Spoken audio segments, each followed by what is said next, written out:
UP के बरेली में हुई हिंसा के बाद अब बुलडोजर एक्शन हुआ है।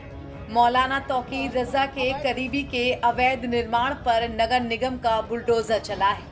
ये एक अवैध चार्जिंग स्टेशन था जिसे नगर निगम की जमीन पर कब्जा करके बनाया गया था। इसमें कई सारे ई रिक्शा भी खड़े थे। कार्रवाई के दौरान मौके पर भारी पुलिस बल मौजूद रहा। आरआरएफ की टीम, दमकल की गाड़ियां आदि भी मौके पर पहुंची। तौकीर रजा और उसके खासम खास नदीम खान की पहले ही गिरफ्तारी हो चुकी है। आज नदीम के हमसफर पैलेस रिसोर्ट पर बरेली विकास प्राधिकरण ने सीलिंग का नोटिस भी चस्पा कर दिया। इससे पहले मौलाना के करीबी मोहसिन रजा के आवास पर बुलडोजर पहुंचा था। हालांकि वहां कोई एक्शन नहीं हुआ। मोहसिन की पुलिस वालों से तीखी बहसबाजी जरूर हुई। उन्होंने खुद को तौकीर रजा से अलग किया और कहा कि उनका मौलाना से इस मामले में कोई कनेक्शन नहीं है, फिर भी प्रशासन उनको परेशान कर रहा है। मेरा नाम मोहसिन है और ये मामला सिर्फ राजनीतिक है। तौकीर से मेरा कोई वास्ता नहीं है, ना था। 2005 में मैं इत्तेहाद मिल्लत छोड़ चुका हूं, मेरा उनसे कोई वास्ता नहीं। अब बीजेपी के एक जिला अध्यक्ष हैं आंवला के, जिनका नाम है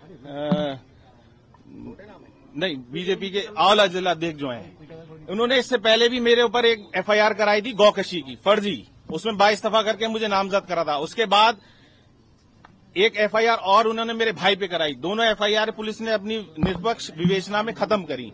उसके बाद अब ये उन्हीं के कहने से हो रहा है, ये जो कुछ हो रहा है।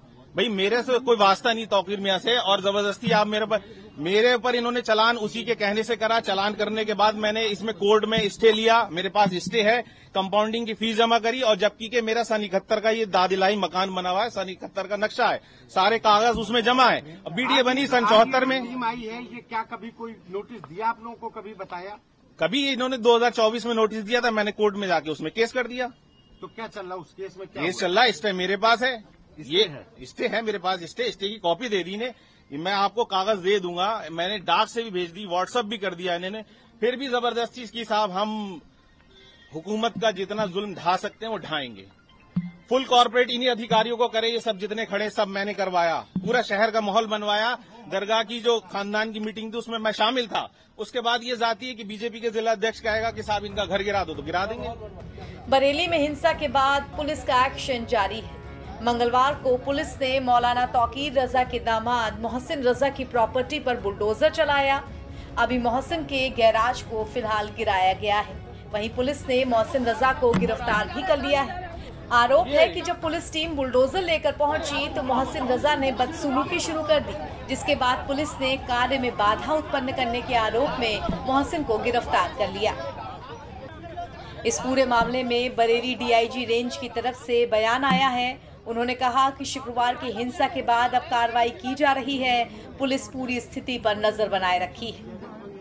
शुक्रवार को जो घटनाक्रम हुआ था उसके पश्चात कई लोग चिन्हित हुए थे वीडियो और फोटोज के आधार पर, जिन पे कार्रवाई की गई। इसमें मौलाना तौकीर के साथ साथ बहुत सारे तौकीर के एसोसिएट्स जो हैं वो जेल गए हैं एविडेंस के आधार पर। इसी क्रम में जो फोटो और वीडियोज प्राप्त हुए थे उसमें ये भी पाया गया कि इसमें बाहर के भी काफी लोग शामिल थे। इसमें बंगाल, बिहार के लोगों की भी पूर्व में गिरफ्तारी सुनिश्चित करके उनको जेल भेजा गया है। इसके साथ साथ न केवल बरेली बल्कि आसपास के जनपदों के लोगों की संलिप्तता भी कुछ सामने आई है। इससे कन्फर्म हो गया है कि अचानक भी प्रतिक्रिया नहीं थी, बल्कि पूर्व से सुनियोजित थी, जिसमें पहले से ही पोस्टर, बैनर, बहुत सारे बॉटल्स और बहुत सारी चीजें इकट्ठी की गई थी और ये लोग शामिल थे। इन सभी तथ्यों को देखते हुए जो टीम है वो प्रभावी तरीके से इन्वेस्टिगेशन कर रही है और जैसे जैसे तथ्य सामने आएंगे उस हिसाब से विधिक कार्रवाई सुनिश्चित की जाएगी और वैज्ञानिक साक्ष्यों के आधार पर सारी विवेचनाएं पूरी की जाएंगी। सर, क्या कुछ फाइनेंशियल भी इनको हेल्प कहाँ से मिल रही थी, कहीं बाहर से आती थी, उसका भी इसमें इस्तेमाल हुआ है? उस सारे तथ्यों की हम लोग जांच कर रहे हैं। इनके जो भी बैंक अकाउंट्स हैं प्लस इनके जो बाकी इनके संस्थाओं के अकाउंट्स हैं उन सभी की हम लोग जांच कर रहे हैं, जिससे सारी चीजें निकलकर सामने आएंगी और समय समय पर जैसी चीजें सामने आएंगी वो आप लोगों के साथ हम लोग शेयर करेंगे। सर, ये जो कॉन्स्पिरेटर थे इनकी क्या एम्बिशंस थी जिसको लेके इन्होंने हिंसा कराई? कुछ पता? अभी तक जो तथ्य सामने आए हैं उसमें यही था कि लगातार 7 दिनों तक इनसे बातचीत की गई। इनको ये भी बताया गया कि त्योहार का टाइम चल रहा है, इस समय इकट्ठा ना करें, भीड़ ना जुटाए लोगों को, लेकिन लगातार इनके द्वारा इन सब चीजों से अलग अलग बातें करी जाती रही, जिसका परिणाम स्वरूप विवाद हुआ। बहुत सारे तथ्य हैं इसमें जिसकी हम लोग जांच कर रहे हैं, जो भी बेचना का विषय है। जल्द ही सारी बातें हम आप लोगों से शेयर करेंगे। सर, मेन कॉन्स्पिरेटर्स जो हैं वो सारे अरेस्ट हो चुके हैं। डॉक्टर नफीस का क्या कोई स्टेटस पता लगा है? अभी इसमें मौलाना तौकीर की, नदीम की, शकलैनी की, इन सबों की गिरफ्तारी हो गई है।